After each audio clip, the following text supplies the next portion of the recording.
नमस्कार, आदाब। आप देख रहे हैं खबरें और नगमे। मैं हूं आपके साथ फिरोज। और खबरें और नगमे में हम हमेशा की तरह सबसे पहले देश और दुनिया की 10 बड़ी सुर्खियों पर नजर डालेंगे और उसके बाद आपके लिए हिंदी फिल्मों के उन क्लासिक नगमों को लेकर आए हैं जो यकीनन आपको बेहद पसंद हैं। और उन्हीं नगमों में से हम कुछ के बारे में वो दिलचस्प बातें आपकी खिदमत में पेश करेंगे जिससे हम सब शायद अनजान हैं। तो चलिए सबसे पहले नजर डालते हैं देश और दुनिया की 10 बड़ी सुर्खियों पर। बंगाल में विधानसभा चुनाव के पहले आरोप प्रत्यारोप का दौर तेज। बीजेपी प्रमुख जेपी नड्डा के हमले का ममता दीदी ने दिया करारा जवाब। लाल किले पर हुई हिंसा के मुख्य आरोपी दीप सिद्धू गिरफ्तार, 7 दिनों की पुलिस हिरासत में भेजा गया। गुलाम नबी आजाद को सच्चा दोस्त बताकर संसद में भावुक हुए पीएम मोदी।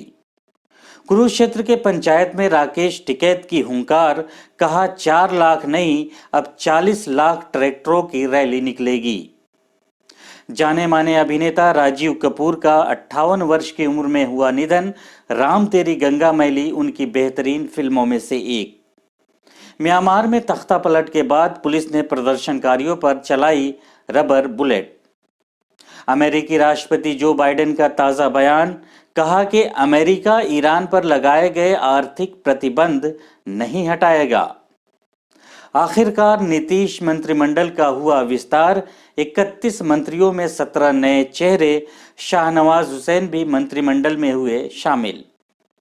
उत्तराखंड के चमोली में सुरंग में फंसे लोगों को निकालने का लगातार प्रयास जारी। और उधर चेन्नई टेस्ट में इंग्लैंड ने भारत को 227 रनों से रौंदा, सीरीज में बनाई 1-0 की बढ़त। ये थी देश और दुनिया की 10 बड़ी खबरें और अब वक्त हुआ है हमारे अगले सेगमेंट नगमे का। तो चलिए अब बात करते हैं उन क्लासिक नगमों की जो कल भी उतने ही मशहूर थे और आज भी हमें उतने ही प्यारे हैं।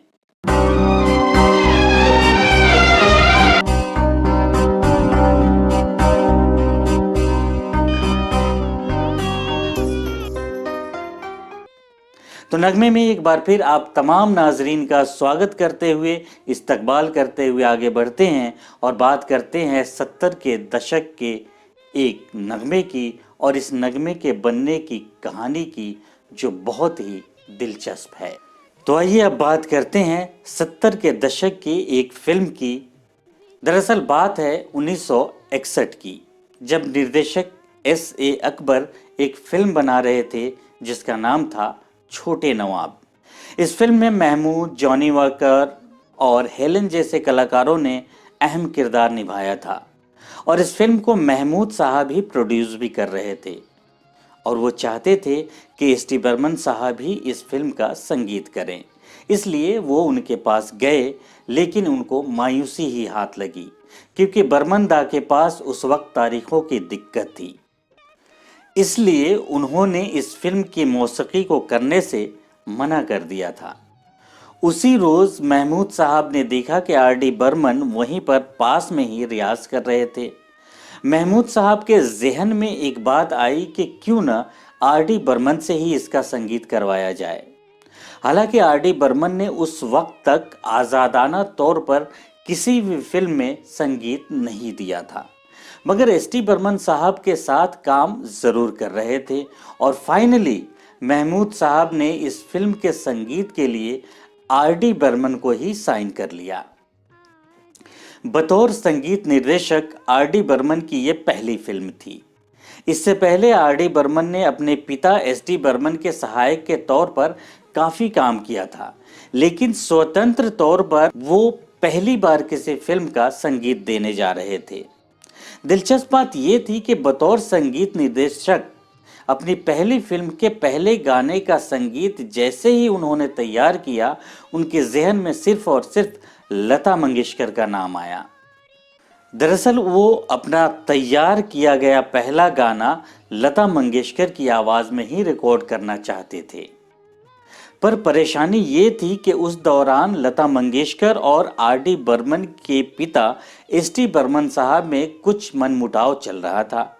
हालात ऐसे थे कि दोनों एक दूसरे के लिए काम करना बंद कर चुके थे।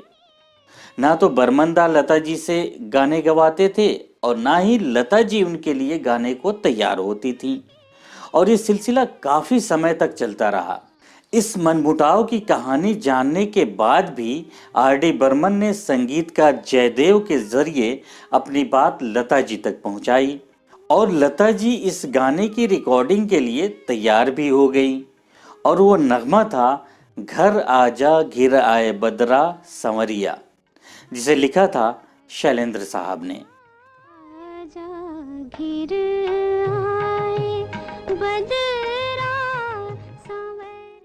अब आपके जहन में ये बात चल रही होगी कि इतना मनमुटाव होने के बावजूद आखिर लता जी इस नगमे को गाने के लिए तैयार कैसे हो गईं? आखिर क्या वजह थी कि लता मंगेशकर ने आर डी बर्मन के गाने की रिकॉर्डिंग के लिए हामी भर दी? तो दरअसल इसकी एक बहुत ही दिलचस्प कहानी है। बात यह है कि आर डी बर्मन जब 15-16 साल के थे तो एक रोज वो महालक्ष्मी स्टूडियो में लता मंगेशकर से ऑटोग्राफ लेने पहुंच गए। उस वक्त आर डी बर्मन ने शर्ट और हाफ पैंट पहन रखी थी। लता जी आर डी बर्मन को पहले से जानती भी थी और वो उन्होंने ये भी सुन रखा था कि आर डी बहुत शरारती भी हैं। इसलिए उन्होंने ऑटोग्राफ तो दिया, लेकिन उस पर यह भी लिख दिया, आर डी अब शरारत छोड़ दो।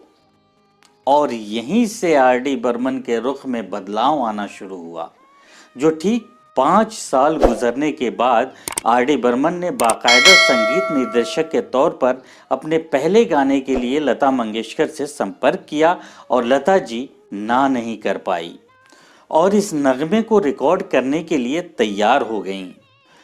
उन्होंने ना सिर्फ इस गाने को रिकॉर्ड किया बल्कि पंचम को बहुत सारी कामयाबी की मुबारकबाद भी दी, और जब यह नगमा रिलीज हुआ तो लोगों ने बहुत सराहा।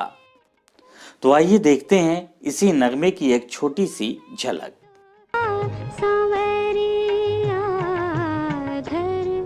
तो चलिए, और इस वीडियो के नीचे इसी नगमे का लिंक दिया गया है, इस पर क्लिक कीजिए और इसे देखकर हमें बताइए कि कैसा लगा आज का ये नगमा और इस नगमे के बारे में दी गई ये अहम जानकारी और आज का ये शो। खबरें और नगमे में आज इतना ही, लेकिन जुड़े रहिए हमारे साथ, क्योंकि हम आपके लिए लेकर आएंगे ऐसी ही बहुत सारी अनसुनी कहानी जिसे सुनेंगे आप मेरी ज़बानी। पर आप इसे तभी देख पाएंगे ना जब आप हमसे जुड़े रहेंगे। तो इसके लिए अपने इस चैनल को लाइक करें, सब्सक्राइब करें, शेयर करें, ताकि आपको जानकारियां मिलती रहें। और साथ ही अपने सुझाव, अपना मशवरा वीडियो के नीचे कमेंट बॉक्स में ज़रूर दें। आज के लिए इतना ही, मुझे दीजिए इजाज़त, लेकिन जुड़े रहिए खबरें और नगमे के साथ। नमस्कार, आदाब, खुदा हाफिज़।